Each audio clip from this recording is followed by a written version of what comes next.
वैसे तो मां नर्मदा को लेकर कई सारी कथाएं प्रचलित हैं, लेकिन सबसे अधिक प्रचलित कथा ये है जिसमें रेवा नदी और सोनभद्र को सोनभद्र के नाम से जाना गया है। नद यानी नदी का पुरुष रूप, ब्रह्मपुत्र भी नदी नहीं नद ही कहा जाता है। बहरहाल ये कथा बताती है कि राजकुमारी नर्मदा राजा मेखल की पुत्री थी।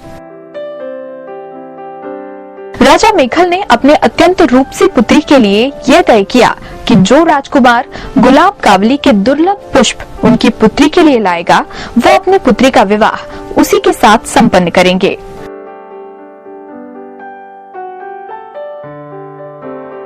राजकुमार सोनभद्र गुलाब कावली के फूल ले आए, अतः उनसे राजकुमारी नर्मदा का विवाह तय हुआ। नर्मदा अब तक सोनभद्र के दर्शन न कर सकी थी, लेकिन उसके रूप, यौवन और पराक्रम की कथाएं सुनकर मन ही मन वो भी उसे चाहने लगी थी। विवाह होने में कुछ ही दिन शेष थे, लेकिन नर्मदा से रहा न गया।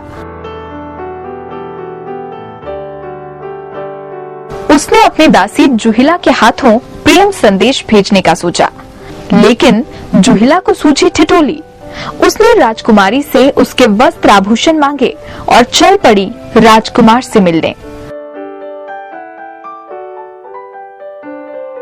सोनभद्र के पास पहुंची तो राजकुमार सोनभद्र उसे ही नर्मदा समझने की भूल कर बैठा।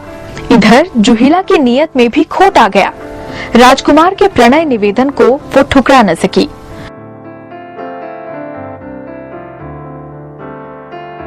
इधर नर्मदा का सब्र का बांध टूटने लगा। दासी जुहिला के आने में देर हुई तो वो स्वयं ही चल पड़ी सोनभद्र से मिलने। वहां पहुंचने पर सोनभद्र और जुहिला को साथ देखकर वो अपमान की भीषण आग में जल उठी।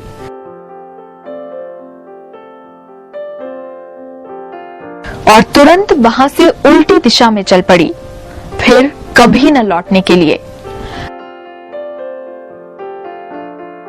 सोनभद्र अपनी गलती पर पछताता रहा, लेकिन स्वाभिमान और विद्रोह की प्रतीक बनी नर्मदा पलटकर नहीं आई।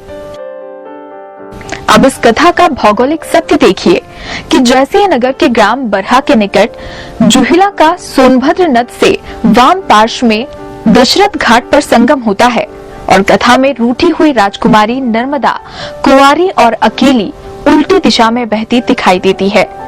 रानी और दासी के राजवस्त्र बदलने की कथा इलाहाबाद के पूर्वी भाग में आज भी प्रचलित है और जुहिला नदी को आज भी दूषित माना जाता है। पवित्र नदियों में इसे कभी शामिल नहीं किया जाता।